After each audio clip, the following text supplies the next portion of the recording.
ഒരു പയ്യൻ ജോലി കഴിഞ്ഞ് ക്ഷീണിച്ച് അപ്പാർട്ട്മെൻറ്റിലെ ലിഫ്റ്റിൽ കയറുന്നു. സമയം ഏകദേശം രാത്രി 12 മണി.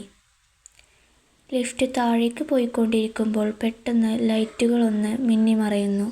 ലിഫ്റ്റ് 3-ാം നിലയിൽ നിൽക്കുന്നു. വാതിൽ തുറക്കുമ്പോൾ പുറത്ത് ആരുമില്ല.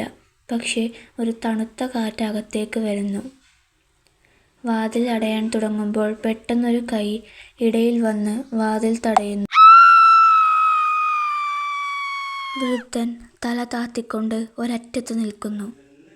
പയ്യൻ പേടി മറച്ചുവെച്ച് ചോദിക്കുന്നു, "അങ്കിൾ, ഏത് നിലയിലാ? " വൃദ്ധൻ തല ഉയർത്താതെ, "എനിക്ക് പോകേണ്ട നില ഇതിലല്ല മോനെ. " പയ്യൻ ലിഫ്റ്റിലെ ബട്ടണുകളിലേക്ക് നോക്കുമ്പോൾ ആകെ 10 നിലകളുള്ള ബിൽഡിങ്ങിൽ പുതിയൊരു ബട്ടൺ തെളിഞ്ഞു വരുന്നു. പാതാളം അല്ലെങ്കിൽ മരണം. അവൻ പേടിച്ച് വൃദ്ധനെ നോക്കുമ്പോൾ അവിടെ ആരുമില്ല. പക്ഷേ ലിഫ്റ്റിലെ മിററിൽ ആ വൃദ്ധൻ പയ്യൻ്റെ തൊട്ടു പിന്നിൽ നിൽക്കുന്നത് കാണാം. ലിഫ്റ്റിൻ്റെ ലൈറ്റ് പൂർണ്ണമായും അണയുന്നു.